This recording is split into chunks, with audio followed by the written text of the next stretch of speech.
હરિયમ વિદ્યાર્થી મિત્રો, આજે આપણે ધોરણ 7 વિષય સામાજિક વિજ્ઞાન પાઠ 5 વનવાસી વિચરતી જાતિ અને સ્થાનિક સમુદાય એ પાઠની આજે ચર્ચા કરવાના છે। આગળના વિડિયોની અંદર આપણે આખા ભારતની અંદર એમ કહેવાય કે અલગ અલગ વિચરતી જાતિઓ વિશેની માહિતી મેળવી હતી।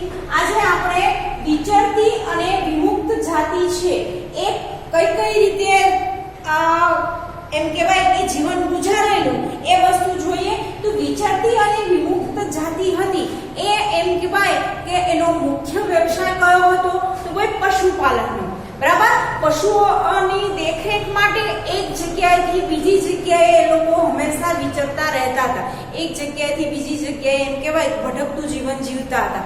બરાબર, ખોરાક છે, પોશાક છે એની આપણે કરતા હતા। આપણે ખબર જ છે કે પહેલાના સમયની અંદર ખોરાક ની આપણે થતી હતી। બરાબર, કોઈ પણ આપણે ખબર છે કે વહીવટની અંદર પૈસાનો ઉપયોગ થતો નહોતો। દાખલા તરીકે મારી પાસે અનાજ છે તો ભાઈ હું મારા ખેતરની અંદર જે અનાજ ઉત્પન્ન થયેલું છે એ અનાજ હું બીજાને આપું એ વસ્તુ થતી હતી। બરાબર, અને બીજા પાસે જે વસ્તુ હશે એ પછી દૂધ હોય, ઘી હોય, છાશ હોય તો એ બદલામાં એ વસ્તુ આપે। એ રીતે વસ્તુઓની આપ-લે કરી અને એમ કહેવાય કે વિચરતી અને વિમુક્ત જાતિ કામ કરતી હતી એવું આપણે કહી શકીએ છીએ। બરાબર, એ ઉપરાંત પછી આપણે જોઈએ કે ભાઈ એક જ્ઞાતિ એ સમુદાય છે એ જે જ્ઞાતિઓ હતી એ આ રીતે પોતાનું એમ કહેવાય કે વસ્તુઓના વિનિમય એ પણ કરતા હતા। એ ઉપરાંત વેપારની અંદર પણ એમ કહેવાય કે એક જગ્યાએથી બીજી જગ્યાએ વેપાર અર્થે પણ આ રીતે એમ કહેવાય કે જતા હતા એવું આપણે કહી શકીએ છીએ। આ કોર્સની અંદર એટલી વસ્તુ આપણા પાઠ્યપુસ્તકમાં આપણે આપેલી છે। પછીનો પોઈન્ટ છે મળઝારા, ભારત અને ગુજરાતના સંદર્ભમાં। તો ભારતની અંદર હવે મળઝારા જ્ઞાતિ અત્યારે વર્તમાનમાં પણ છે। બરાબર, તમે જોશો તો વર્તમાનની અંદર પણ મળઝારા જ્ઞાતિ આપણે જોવા મળે છે। હવે ગુજરાતની અંદર આપણે જોઈએ કે સૌથી વધારે એમ કહેવાય કે ભટકતું જીવન જીવતા કોઈ લોકો હોય તો ભાઈ એ મળઝારા જ્ઞાતિ છે। બરાબર, એ મળઝારા જ્ઞાતિ એમ કહેવાય કે સદીઓથી એમ કહેવાય કે સ્થાયી જીવન જીવતા નથી। આજે અહીંયા હોય તો કાલે બીજા સ્થળે રહેતા હોય, બીજા સ્થળેથી વળી ત્રીજા સ્થળે એમનું એમ કહેવાય કે જીવન સતત પરિવર્તનશીલ આપણે જોવા મળે છે। બરાબર, તો એમાં ખાસ કરીને ગુજરાત રાજ્યની અંદર આ લોકો એમ કહેવાય કે આજથી 13મી અને 12મી સદીની વાત કરવામાં આવે કે 13મી અને 12મી સદીની અંદર મુગલ સામ્રાજ્ય હતું। બરાબર, ભારત ઉપર તો મુગલ સામ્રાજ્યની સાથે સાથે આ જ્ઞાતિઓ પણ એમ કહેવાય કે મુગલ સામ્રાજ્યના જે રાજાઓ હતા અકબર, જહાંગીર, બરાબર વગેરે જેટલા રાજાઓ હતા એ આ જ્ઞાતિના સમુદાયનો એમ કહેવાય કે ઉપયોગ કરતા હતા। તો શેના માટે તો ભાઈ અનાજની હેરફેર કરવા માટે। ભાઈ આપને ખબર જ છે કે મળઝારા જ્ઞાતિઓ પાસે પુષ્કળ પ્રમાણમાં પશુઓની સંખ્યા હતી। બરાબર, પશુઓની સંખ્યા પુષ્કળ પ્રમાણમાં હતી એના કારણે એમ કહેવાય કે એ લોકો એમ કહેવાય કે એક જગ્યાએથી બીજી જગ્યાએ સામાન લેવા માટે કે અનાજની ફેરબદલી કરવા માટે ઉપયોગી હતા એવું આપણે કહી શકીએ છીએ। બરાબર, એ મળઝારા જ્ઞાતિનો એમ કહેવાય કે ભરપૂર પ્રમાણમાં આખા ભારતમાં ઉપયોગ થતો હતો એવું આપણે કહી શકીએ છીએ। અને એ સમુદાયને સમૂહ અને ટાડા એ નામથી ઓળખવામાં આવતા હતા। મળઝારા જ્ઞાતિ તો ખરી, એની અંદર પણ ભાઈ પેટા જ્ઞાતિ છે। બરાબર, એને સમૂહ, ટાડા એ ઉપરાંત પણ ઘણી બધી નામે ઓળખતા હતા એવું આપણે કહી શકીએ છીએ। પછી આગળ આપણે આપેલું છે જનજાતિઓ અને વિચરતી જાતિઓની સંસ્કૃતિ।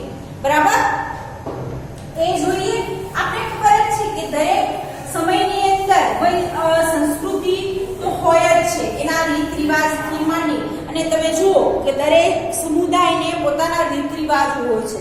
બરાબર, પોતાના નિયમ બનાવેલા હોય છે। એ જ નિયમોનું વર્ષોથી પાલન થતું આવે છે। આપણે આપણી જ્ઞાતિઓનું જોઈએ તો આપણી જ્ઞાતિઓમાં પણ આપણે ઘણા બધા નિયમોનું પાલન કરીએ છીએ। જન્મથી લઈને છેક મૃત્યુ સુધીના આપણા જે નિયમો બનાવેલા છે એ નિયમો આપણે પાલન કરીએ છીએ. કોઈ પણ બાળકનો જન્મ થાય તો 6 દિવસ થાય તો એનો છઠ્ઠી ઉજવીએ છીએ. બરાબર. પછી એમ કહેવાય કે એનાથી મોટું બાળક થાય છે, બરાબર, 12-13 વર્ષનો થાય તો ભાઈ આપણે ઉચ્ચ જ્ઞાતિની અંદર યજ્ઞો પ્રવિત્રી એટલે કે ભાઈ જનોય આપવામાં આવે છે. પછી ભાઈ લગ્ન સંસ્કાર, બરાબર. એમ કરતા કરતા ધીમે ધીમે આપણા જે સંસ્કારો છે, આપણા રીતિ રિવાજો છે, એ આપણા સમાજને જે છે એ વસ્તુ આવતી જાય છે. એ વસ્તુ અહીંયા પણ આપણે જોવા મળે છે. હવે આપણે આગળનો પોઈન્ટ જોઈએ, જનજાતિ અને વિચરતી જાતિઓની સંસ્કૃતિ કેવી હતી.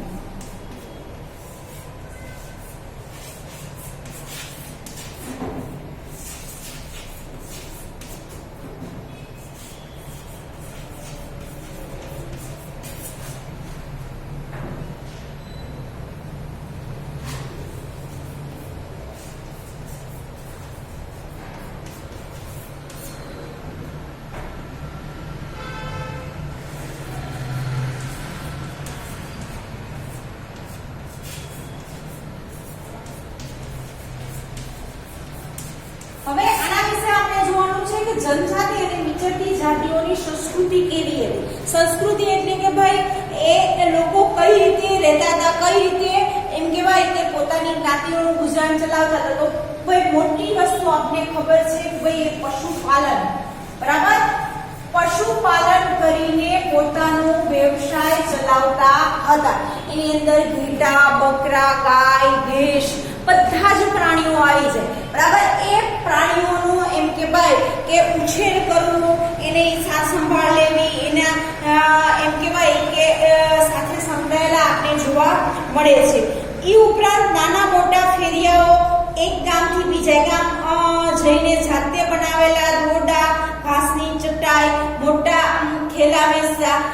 વિચરિત વિમુક્ત જાતિઓમાં કાંક્ષી, મોડવાનો સમાવેશ થતો હતો. આપણે ખબર જ છે કે વણઝારા જે જ્ઞાતિ હતી પહેલાના સમયની તમને વાત કરું તો એ સમયની અંદર આ જ્ઞાતિમાં એમ કહેવાય કે હાથે બનાવેલા મોટા થેલા હોય, બરાબર. આપણે ખબર જ છે કે પહેલાના સમયની અંદર હાથે બનાવેલી વસ્તુઓનું વેચાણ થતું હતું. તો એ કઈ રીતે ભાઈ એક ગામથી બીજા ગામ આ જ્ઞાતિ તો ફરતી જ રહેતી હતી. તો આ જ્ઞાતિના લોકો એમ કહેવાય કે આવા વ્યવસાય સાથે પણ જોડાયેલા હતા. કામશી છે, દાંતિયા છે, બરાબર. આવી અવનવી વસ્તુઓનો એ લોકો વેપાર કરતા હતા, એ આપણે કહી શકીએ છીએ, બરાબર. એ ઉપરાંત છે બંગડી, સૌંદર્ય પ્રસાધનના સાધનો છે.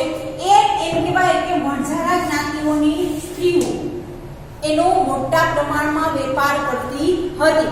આપણે હું નાની હતી એ સમયે મેં જોયેલું છે કે મોટા સુલ્લાની અંદર એમ કહેવાય કે આ બધી જ વસ્તુઓ ભરી અને એક ગામથી બીજા ગામ એમ કહેવાય કે આ જ્ઞાતિઓની સ્ત્રીઓ વેપાર કરવા જાય છે, બરાબર.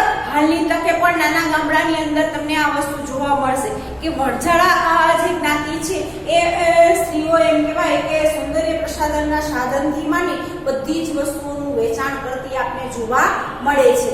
અત્યારે આપણે જોઈએ છીએ કે પશુપાલન સાથેના વ્યવસાય સાથે આવી ઘણી મોટી વસ્તુઓ વેચતી હતી. એ ઉપરાંત એમ કહેવાય કે આ જાતિમાં નટ, બંજાળિયાનો સમાવેશ થતો હતો. હવે નટ અને બંજાળિયા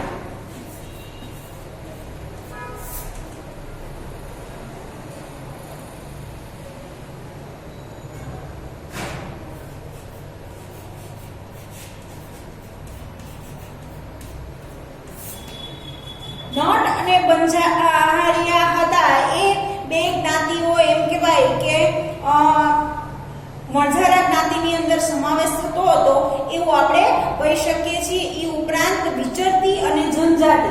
હવે આપણે ખબર છે વણઝારા ઉપરાંત પણ ઘણી બધી વિચરતી જ્ઞાતિઓ હતી એની વાત કરેલી છે, બરાબર. વિભિન્ન અંગ કસરતો દ્વારા લોકોનું મનોરંજન કરતા. હવે આપણે જોઈએ છીએ કે રોડ ઉપર અત્યારે પણ તમને જોવા મળે છે કે ઘણા બધા લોકો રોડ ઉપર પોતાની અલગ અલગ કસરતો દ્વારા એમ કહેવાય કે આપલે કરતા આપણે જોવા મળે છે. એ ઉપરાંત પહેલાના સમયની અંદર એમ કહેવાય કે ટીવીની એવી શોધ નહોતી થઈ, બરાબર. ત્યારે એમ કહેવાય કે આ જ્ઞાતિઓ દ્વારા એમ કહેવાય કે અલગ અલગ કરતબ બતાવી દોરડા ઉપર ચાલવું, બરાબર. નાની ઉંમરના બાળકો પણ દોરડા ઉપર આસાનીથી થી ચાલી અને ઘણા બધા એમ કે ભાઈ કે તમે જોઈ શકો છો એ એવા કરતબ બતાવી અને લોકોને મનોરંજન પૂરું પાડતા હતા. કોણ? તો ભાઈ આ વિચરતી જ્ઞાતિ. બરાબર. આજે પણ આ વસ્તુ જોવા મળે છે. મદારીનો ખેલ છે, એ બધી જ વસ્તુઓ આજે પણ નાના ગામડાની અંદર આ વસ્તુ જોવા મળશે. બરાબર. સિટીની અંદર આ વસ્તુ બહુ ઓછી જોવા મળે, જ્યારે એમ કહેવાય કે નાના ગામડાની અંદર આ જ્ઞાતિ વિચરતી વધારે જોવા મળે છે, જેના કારણે આ વસ્તુ આપણે કહીએ કે ભાઈ જોયેલી હશે. બરાબર. નટ, બંજાણિયા, કાંગસિયા જેવી વિચરતી વિમુક્તિ જાતિઓ જોવા મળી છે. કયા કોની અંદર? તો ભાઈ ગુજરાતની અંદર. ગુજરાત રાજ્યની અંદર એમ કહેવાય કે નટ, બંજાણિયા, કાંગસિયા જેવી વિચરિત વિમુક્ત જાતિ આપણે જોવા મળે છે. માલધારી. બરાબર. નટ કહેવાય, માલધારી કહેવાય. આ બધી કેવી છે? વિચરતી જ્ઞાતિઓ છે, જે એમ કહેવાય કે એક જગ્યાએ સ્થાયી હોતી નથી, અનેક જગ્યાએ ફરી અને પોતાનો વ્યવસાય, ધંધો, રોજગાર કરી અને એ લોકો ગુજરાન ચલાવે છે એવું આપણે કહી શકીએ છીએ. આગળનો આપણે ટોપિક જોઈએ. એ ટોપિકની અંદર આપણે વાત કરેલી છે કે ભાઈ જનજાતિઓમાં આવેલી સાંસ્કૃતિક પરિવર્તન. બરાબર. જનજાતિઓમાં શું પરિવર્તન આવ્યું?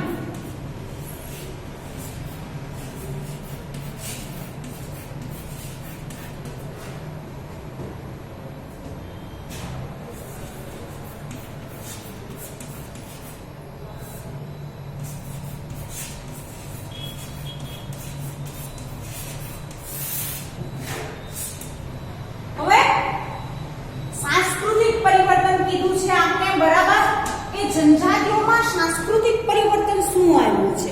તો અર્થવ્યવસ્થા અને સમાજની જરૂરિયાતમાં વધતા નવા કલા કૌશલ્યો ધરાવતા લોકોની આવશ્યકતા ઊભી થઈ. હવે આપણો સમાજ કેવો છે? અર્થવ્યવસ્થા વાળો. બરાબર. આ અર્થવ્યવસ્થા વાળા સમાજની અંદર કલાના પછી છે નવા નવા કલા કૌશલ્ય વાળા લોકોની જરૂરિયાત ઊભી થઈ. જરૂરિયાત એટલે કે ભાઈ એ વ્યવસાયની અંદર બરાબર ધીમે ધીમે આપણે જોઈએ છીએ કે એ કલા કારીગરોની જરૂર પડવા લાગી. બરાબર. ધીમે ધીમે એનો વિકાસ થવા માંડ્યો અને એ વિકાસ અત્યારે આપણે વર્તમાનમાં જોઈએ છીએ. બરાબર. અવનવી વસ્તુઓનો જે વિકાસ થયો છે એ વિકાસ એમ કહેવાય કે શરૂઆત વર્ષો પહેલા થઈ હતી. બરાબર. એ વસ્તુ અહીંયા આપણે જોવા મળે છે સમાજની અંદર જુદી જુદી જાતિઓમાં વિભાજિત થયો. બીજી બાજુ ઘણી જનજાતિઓ સામાજિક જૂથોને જ્ઞાતિ આધારિત સમાજ સમાવી અને તેમને જાતિનો દરજ્જો આપવામાં આવ્યો હતો. જાતિમાં વિશિષ્ટ કૌશલ્ય ધરાવતા સમુદાય મુખ્ય છે. હવે વર્ણ બદલે જાતિ સમાજના સંગઠનોનો આધાર બની ગઈ છે. હવે મેં તમને કીધું કે સુથાર, લુહાર, કુંભાર, બરાબર, બ્રાહ્મણ, વાણિયા, લોહાણા, એ ધીમે ધીમે એમ કહેવાય કે એનો સમુદાય બનતો ગયો, એનો સમાજ બનતો ગયો અને ધીમે ધીમે એમ કહેવાય કે એ લોકોમાં એ વિકાસ આપણે થતો આપણે જોવા મળે છે એવું આપણે કહી શકીએ છીએ. બરાબર. અને એ સમુદાયનો એમ કહેવાય કે ધીમે ધીમે એ સંગઠન બનતું ગયું અને એના આધારે પરિવર્તનો આપણે જોઈએ છીએ. પછી છે વનવાસી અને વિચરતી જાતિની ઉપલબ્ધિ. બરાબર. ગોંડ અને અહોમ. હવે જે વનવાસી સમુદાય છે એ સમુદાયની વાત કરવામાં આવી છે તો ગોંડ નામની જે એમ કહેવાય કે વિચરતી ભારતમાં ગોંડ નામના વિશાળ વન પ્રદેશમાં રહેનારી પ્રજા ગોંડ તરીકે ઓળખાતી હતી. બરાબર. ભારતની જૂની જનજાતિઓમાં પૈકી એક છે. ભારતમાં જૂની જનજાતિ એવું પૂછવામાં આવે તો આપણે ગોંડ શબ્દ યાદ રાખવાનો છે. સૌથી જૂનામાં જૂની ગોંડ પ્રજા આપણે જોવા મળી છે. બરાબર.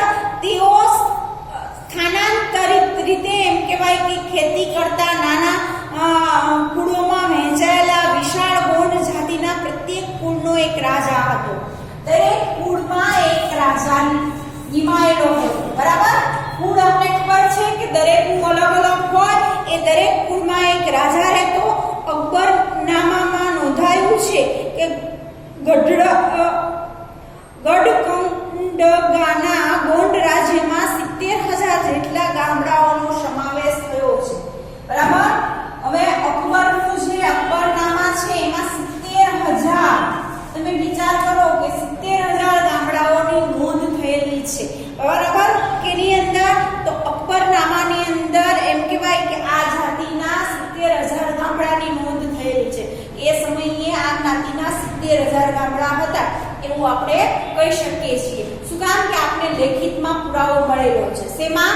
તો મુગલ બાદશાહ આપણો જે અકબર હતો એને લખેલા પુસ્તકની અંદર, અકબરનામા નામનું જે પુસ્તક છે એની અંદરથી આપણે માહિતી મળેલી છે એવું આપણે કહી શકીએ છીએ. પછી છે તમારા માટે આટલું જાણો.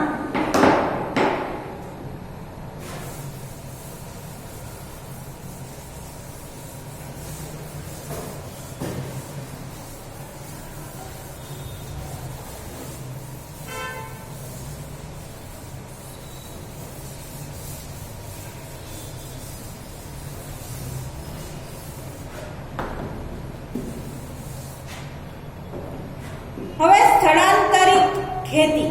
હવે સ્થળાંતરિત ખેતી એટલે શું? કે ભાઈ એક જગ્યાએ જ્યાં એમ કહેવાય કે આપણે સ્થળાંતર ખેતીની વિશે જાણીએ જ છીએ. બરાબર. ખેતી શબ્દ આવે એટલે આપણે જાણકારી મળેલી છે, પણ સ્થળાંતરીય ખેતી આપણે કીધું છે. સ્થળાંતરીય પહેલાના સમયની અંદર મેં તમને કીધું ભટકતું જીવન જીવતા હતા બધા, એટલે એક જગ્યાએ ખેતી કરી અને જ્યારે એમ કહેવાય કે ત્યાં 4-6 મહિના ગાળી લીધા પછી ભાઈ બીજી જગ્યાએ જતા હતા. બરાબર. એને સ્થળાંતરીય ખેતી આપણે કહીએ છીએ. આ પ્રકારની ખેતી જંગલોમાં વૃક્ષો કાપીને સળગાવીને જમીન સાફ કરી ત્યાં ખેતી કરાય છે. 2-3 વર્ષ ખેતી કર્યા બાદ જમીનની ફળદ્રુપતા ઘટતા વિસ્તાર છોડી દઈએ અને બીજી જગ્યાએ આ રીતે ખેતી કરવામાં આવે તેને આપણે સ્થળાંતરીય ખેતી કહીએ છીએ. અહીંયા આપણે ખબર જ છે, અહીંયા 2 થી 3 વર્ષ ટૂંકમાં આપેલું છે. બરાબર. પણ આપણે શરૂઆતનો તમે સમય જુઓ તો એ સમયની અંદર બહુ જ્યાં એમ કહેવાય કે આપણે ઋતુ પ્રમાણે જોઈએ ભાઈ 4 મહિના જ્યાં પાણી મળી રહે ત્યાં હતું. બરાબર. પણ ધીમે ધીમે એમ કહેવાય કે જંગલોની અંદર ફળદ્રુપ જમીનો મળતી હતી. બરાબર. હવે આપણે ખબર જ છે કે જંગલોની જે જમીન હોય એ ફળદ્રુપ હોય છે. એ જમીનોને સાફ કરી અને એ જગ્યાએ અનાજ ઉગાડવામાં આવતું હતું. જ્યાં એમ કહેવાય કે 2-3 વર્ષ ગાળે અને એ જમીનની ફળદ્રુપતા ઘટી છે તો ભાઈ બીજી જગ્યાએ જઈને ખેતી કરતા હતા. એને આપણે સ્થળાંતરીય ખેતી તરીકે ઓળખીએ છીએ. બરાબર. ખેતીના આમ તો ઘણા બધા પ્રકાર છે, આપણે એવું કહી શકીએ છીએ. બરાબર. સૂકી ખેતી, સિંચાઈવાળી ખેતી આપણે આગળ જોઈશું, એનો પાઠ પણ આવશે. બરાબર. અત્યારે આપણે ખાલી એટલી જ માહિતી જોઈએ છીએ. પછી છે તેમની રાજ્ય વ્યવસ્થા કેન્દ્રીય હતી. બરાબર. કોની? વનવાસી અને વિચરતી જે જ્ઞાતિ છે. રાજ્ય વ્યવસ્થા કેવી હતી?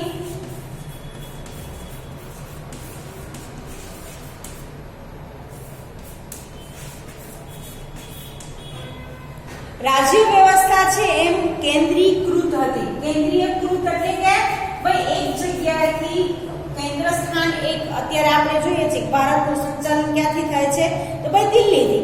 એમ એ સમયે પણ કેન્દ્રીયકૃત હતું. બરાબર. એવું કહી શકીએ છીએ. દરેક ગઢ પર એક ખાસ ગોંડ કુળનું અધિપત્ય હતું. દરેક કુળ ઉપર.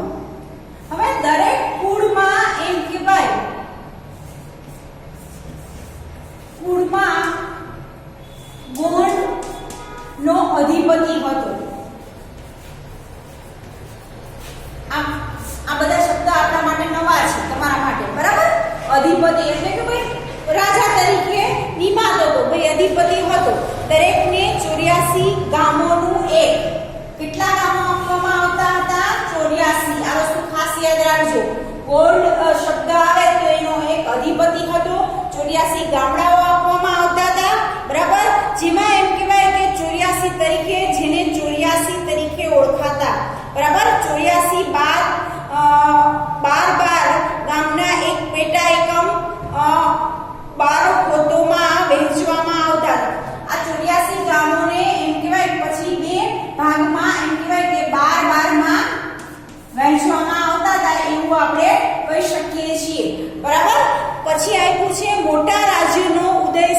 ગોંડ સમાજમાં પરિવર્તન આવ્યું.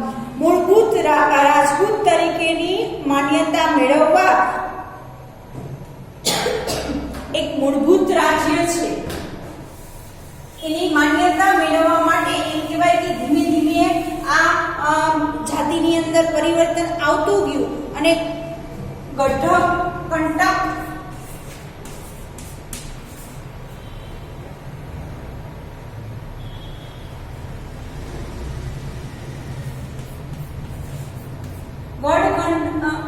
ના નામથી એમ કહેવાય કે એની અંદર ગોંડ રાજા અમન દાસે સંગ્રામ શાહી પદવી ધારણ કરી હતી. પુત્ર દલપતે મોહબાના ચહેર રાજપૂત રાજાની પુત્રી રાજકુમારી દુર્ગાવતી સાથે લગ્ન કર્યા હતા. યુવા વયે જ દલપતનું મૃત્યુ થાય છે. દલપત નામનો એમ કહેવાય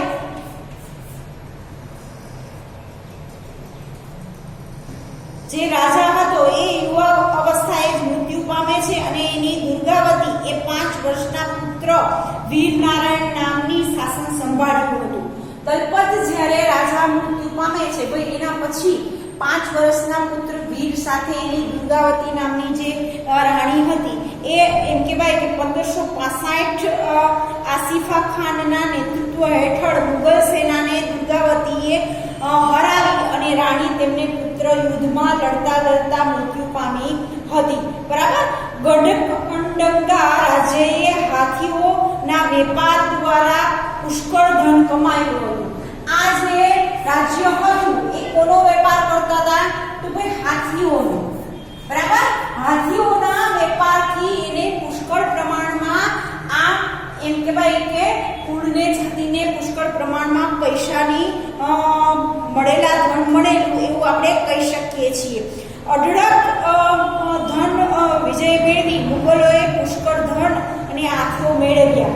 રાજ્યની મોટા ભાગની પોતાનું નિયંત્રણ રાખ્યું હતું. બાકીના ભાગ વીરનારાયણના કાકા ચંદર શાહે. બરાબર. નામ યાદ રાખજો ખાસ.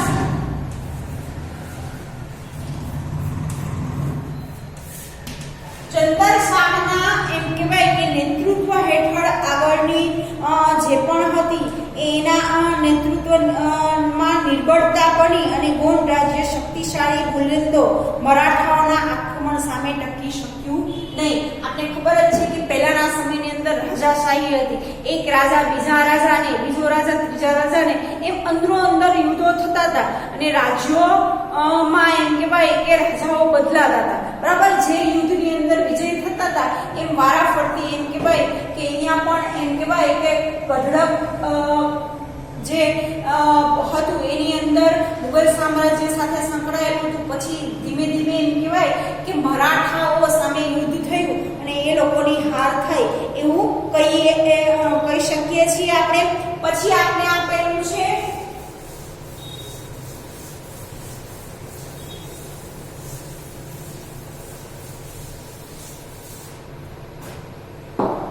અહોમ.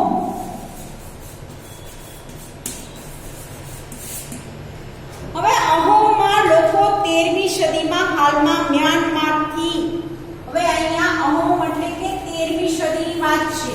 બરાબર. 13મી સદીની અંદર એમ કહેવાય કે પુષ્કળ મ્યાનમારથી આવી અસમની બ્રહ્મપુત્રા નદીના ખીણ વિસ્તારનો વસ્યા. તેમણે એમ કહેવાય કે ભૂસ્વામી જમીનદાસની જૂની રાજકીય વ્યવસ્થાને બદલી નવા રાજ્યની સ્થાપના કરી. બરાબર. 16મી સદી ચૂંટાઈ અને ઈસવીસન 1523 અને કોચા હજારો ઈસવીસન 1581માં રાજ્યોને પોતાના રાજ્યમાં ભેળવી આસપાસની જનજાતિઓ જીતીને એક વિશાળ અહોમા રાજ્યની સ્થાપના કરી હતી. 17મી સદી તો તેઓ દારૂગોળો અને પોતાનું નિર્માણ પણ કરી શક્યા હતા.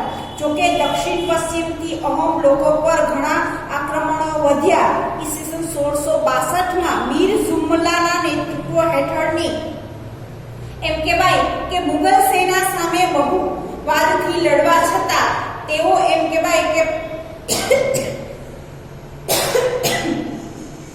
એ વિસ્તાર પર મુગલોનું પ્રત્યક્ષ પ્રભુત્વ લાંબા સમય સુધી ટકી શક્યું નહીં.